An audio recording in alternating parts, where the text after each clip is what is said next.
Ni kituo cha kujengeana uwezo wa kitaaluma,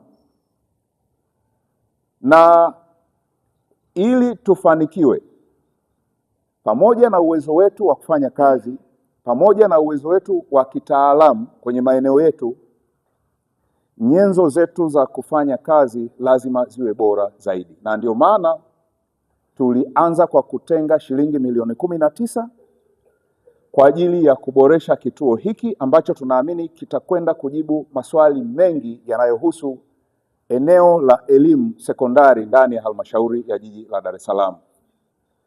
Sasa kwa msingi huo ni kwamba unapoboresha miundombinu kwa maana ya structures, madarasa, ni lazima uende ukafanye maboresho makubwa ya kitendaji.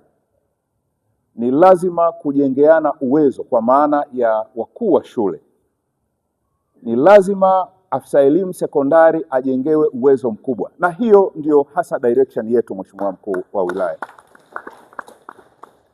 Tumedhamiria kufanya transformation kubwa kwenye halmashauri ya jiji la Dar es Salaam kwenye eneo la elimu, na transformation hiyo sio kwa bahati mbaya. Mheshimiwa Mkuu wa Wilaya, maelekezo yako, maono yako, direction yako ambayo inalenga kwenda kufanikisha malengo ya serikali ya awamu ya 6 yanaakisi utendaji wetu ambao kimsingi unakwenda sasa kuwa proportion na maandalizi ya 2028, kwa maana uwiano sahihi wa maandalizi ya sasa na mapokezi ya wanafunzi kwa mwaka 2028. Sasa nimesema kwamba hatufanyi kwa bahati mbaya, tumedhamiria na bajeti yetu inadhihirisha hilo ambayo tumeipitisha.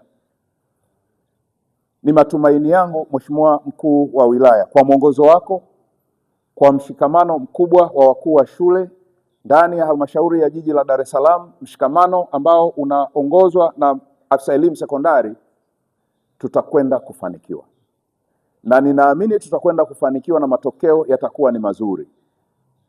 Haijibu kiu na matarajio ya halmashauri, lakini inajibu kiu na matarajio ya wazazi ambao kimsingi wana imani kubwa na elimu yetu ndani ya halmashauri ya jiji la Dar es Salaam. Msingi wa ubora wa elimu yetu ni sisi. Msingi wa mafanikio ni sisi. Twende tukafanye kazi kubwa.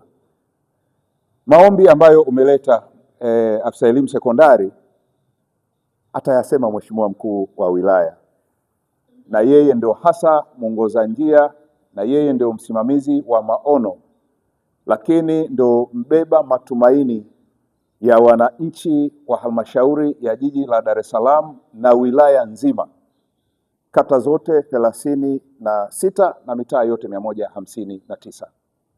Baada ya kusema haya, Mheshimiwa Mkuu wa Wilaya, nikushukuru afisa tarafa, nikushukuru afisa elimu sekondari na maafisa elimu kata ambao pia mnafanya kazi.